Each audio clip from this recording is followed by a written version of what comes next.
안녕하세요. 흰수염고래 스포츠입니다. 손흥민에게 너무 중요한 또 다른 대회 유로파리그가 이번 주부터 시작이 됩니다. 유로파리그, 챔피언스 리그가 최고의 유럽 대항전이다 보니까 리그에서 5, 6위를 한 팀들 정도가 모여서 대회를 하는 게 뭐 좀 시시하지 않겠나 싶지만, 손흥민이 2015 시즌부터 프리미어리그로 옮긴 후 아니네요. 손흥민이 함부르크 소속으로 데뷔했던 2010년부터 보면 프리미어리그 팀에서 우승했던 건 14년 동안 첼시가 2번, 맨유가 1번이 전부였습니다. 준우승까지 보면 리버풀, 아스날, 맨유가 결승까지 올랐던 적은 있어요. 유로파리그를 우승하는 것도 매우 힘든 대회라는 겁니다.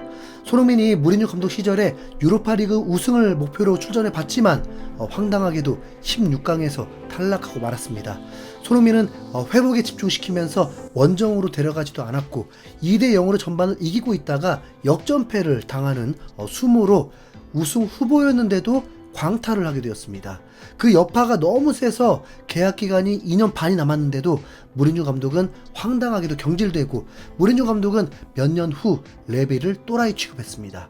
하필 지금 손흥민 응원하는 팬들 중에는 무리뉴 감독 그리워하는 분들도 많더라고요. 무리뉴 감독은 현재 페네르바체를 이끌고 있는데 최근 라이벌 팀에게 굴욕패를 당해서 참 외로워 보였습니다. 무패로 잘 나가고 있다가 갈라타사라이에게 패배를 했습니다. 자, 아무튼 프리미어리그에서 빅클럽이 4위 이하로 추락하게 되면 그때는 감독도 교체하고 돈을 많이 써서 전력을 강화하기 마련입니다. 그래서 유로파리그 우승에 심혈을 기울이게 되죠. 그런데도 14년 동안 프리미어리그 팀에서는 딱 3팀 뿐이었습니다. 토트넘은 올 시즌 유로파리그 강력한 우승 후보로 전망하고 있습니다. 많이 놀랐죠? 맨유, AS 로마, 포르투, 아약스 같은 팀이 있지만 토트넘이 가장 강하다고 본 것입니다. 그런데 많은 팬들은 토트넘을 강하지 않다고 합니다. 여기서부터 이제 갈리게 되는데, 토트넘이 어느 정도의 레벨이었어야 하는데 낮다고 보는 건지가 좀 애매합니다. 지금 토트넘의 레벨은 분명 맨유와는 대등한 정도는 됩니다. 문제는 맨유가 강하지 않은 게 문제겠죠. 그리고 제 개인적인 판단은 축구 보는 눈이 떨어져서 그런지 토트넘이 저는 강팀처럼 느껴집니다. 리그 우승을 논하기는 어렵지만 강팀들과 붙어도 그냥 무너지는 팀이라고는 보여지지 않아요. 이번에 새롭게 슈퍼컴퓨터가 전망하기로 맨시티가 승점 90점을 돌파하지 못할 거라고 보더라고요. 7패를 할 거라고 했고 아스날은 9패를 할 거라고 했습니다. 토트넘이 뉴캐슬 원정에서 1점 차 패배를 한 게 참사라고 볼 수는 없잖아요. 토트넘이 아스날에게 코너킥 1실점 패배를 한 게 참사라고 볼 수는 없잖아요. 강팀도 패배가 있는데 냉정하게 무패로 우승할 전력은 아니기 때문에 100점을 맞춰놓고 못한다고 하면 안 되니까 저는 강팀이라고 생각합니다. 그런 면에서 토트넘의 유로파 리그 우승 전망이 이상하다고 보이진 않습니다. 그런데 이건 전망이라는 거죠. 전망이 실제가 되는 경우는 그리 많지 않더라고요. 2020-2021 시즌에도 토트넘 광탈했잖아요. 챔스 나가서 3위로 유로파 리그 16강 나서도 광탈이었습니다.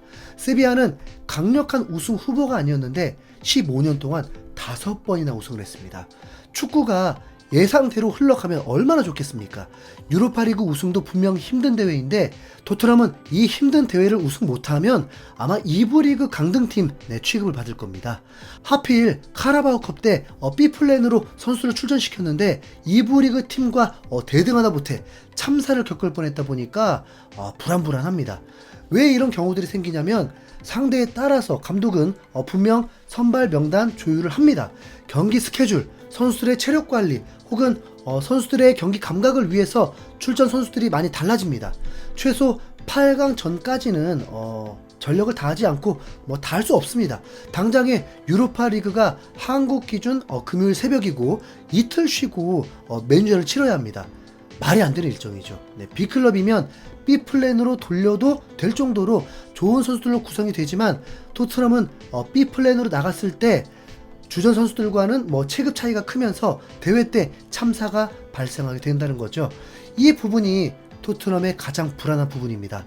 토트넘은 1라운드에서 카라바오라는 팀과 홈에서 붙게 됩니다. 아제르바이잔이라는 국가의 프로축구 팀인데 이 국가가 아시아 국가라고 해도 될 정도로 이란 위에 있는 국가입니다. 우선 진짜 멀겠죠. 정말 다행히도 토트넘은 홈에서 카라바흐를 상대하게 되어서 최대한 손흥민이 쉬는 경기여야 하지만 뭐 혹 문제가 생겨도 출전이 가능합니다. 그럼 카라바흐가 만만하냐? 진짜 참 이렇다니까요. 딱 한 가지 예시만 들겠습니다. 지난해 카라바흐는 레버쿠젠을 4번을 상대했습니다. 원정에서 5실점 대패를 당했기 때문에 뭐 그럼 그렇지 하겠지만 나머지 3경기를 보면 뭔가 좀 애매합니다. 카라바흐는 홈에서는 1실점을 패배했습니다. 거기다 16강에서 다시 만나게 되었는데 레버쿠젠이 카라바흐 원정에서 2대2로 비겨버렸습니다. 심지어 0대2로 참사당할 뻔하다가 교체로 투입된 에이스들이 2대2까지 만들었습니다. 거기다 레버쿠젠 홈에서도 또 카라바흐가 먼저 2골을 넣었고 그나마 카라바흐에서 퇴장이 발생하면서 추가 시간에 역전승을 거두게 되었습니다. 어때요? 네.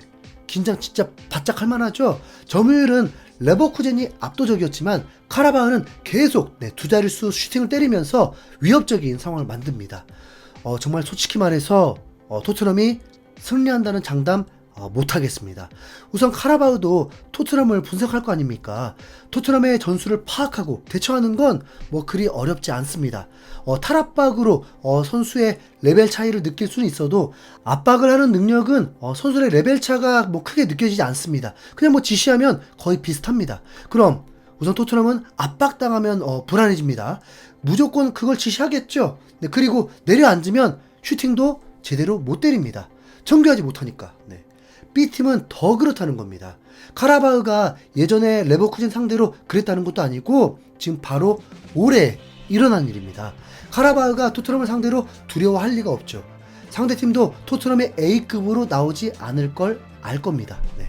카라바흐는 현재도 리그 내에서는 5승 1패로 잘 나가고 있습니다. 엔지 감독이 코벤트리를 좋은 팀이라고 한 만큼 카라바흐도 뭐 좋은 팀이라고 하겠죠.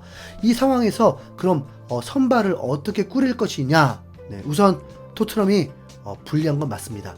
카라바흐 팀 입장에서는 리그보다 유로파 리그가 더 중요할 수 있습니다. 유로파 리그 상금도 더 커졌다 보니까 16강만 올라가도 뭐 1년 예산 뭐 그 정도는 벌 수 있을걸요. 그래서 전투력을 토트넘 경기에 맞출 것입니다. 반대로 토트넘은 이러지도 못하고 저러지도 못합니다. 당장에 히샬리송이 회복이 안 돼서 부상자 명단에 그대로 있습니다. 그럼 솔랑케가 또 출전을 할 확률이 높은데 이틀 쉬고 맨유전이기 때문에 정말 관리 잘해야 합니다. 그리고 오도베르도 부상으로 아웃되었기 때문에 존슨도 또 출전을 해야 하는 상황입니다. 맨유전을 위해서라도 모든 공격수들이 20-30분이라도 출전을 해야 하는 상황입니다. 금요일 새벽 4시기 때문에 뭐 그 경기만큼은 뭐 컨디션에 이상은 없을 겁니다. 전반에 빠르게 뭐 2골 넣으면 그래도 실리적인 뭐 운영을 할 수도 있는데 정말 컨디션 관리차 손흥민이 출전하는 정도가 되어야지 코벤트리전 같은 사태가 일어나면 맨유전이 불안하게 됩니다. 맨유는 토트넘보다 하루 먼저 경기하게 됩니다. 맨유의 경기는 네덜란드 지난 시즌에 4위했던 팀과 상대하게 되는데 뭐 물론 맨유도 문제긴 하겠죠. 하지만 카라바오컵에서 약팀을 확실히 발라버렸고 주전 선수들을 쉬게 해도 충분히 돌릴 수 있고 호이룬이 부상자 명단에 빠진 걸 보면 스트라이커 부재 문제를 유로파리그부터 해소할 수 있게 되었기 때문에 모르겠어요. 네, 그냥 좀 맨유가 더 유리해 보입니다. 당연히 졸전을 응원하겠지만요. 네. 맨유전을 대비한 토트넘의 유로파리그 1라운드 선발 라인업은 많은 변화가 예상이 됩니다. 우선 스펜스가 없어요. 엔지 감독은 스펜스를 유로파리그에서 빼버렸습니다. 그럼 풀백 중에 한 자리가 문제가 생기는데 와 이러려고 그런 건지 왼쪽 풀백 자리에 우두기 아니면 할 선수가 없잖아요. 그럼 레길론이 있습니다. 레길론이 진짜 혹시 찬스를 잡을까요? 그래도 맨유, 브랜트포드 임대 떠나서 출전은 해봤던 선수.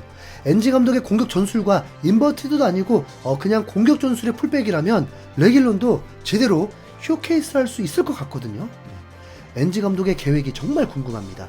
포스트의 경기력을 보니까 너무 불안해서 오스틴 한번 출전시켰으면 좋겠고 풀백에 아치그레이, 드라구신, 벤 데이비스 그리고 우독이 아니면 레길론 미드필더에 베리발, 사르, 벤탄 아니면 비수마.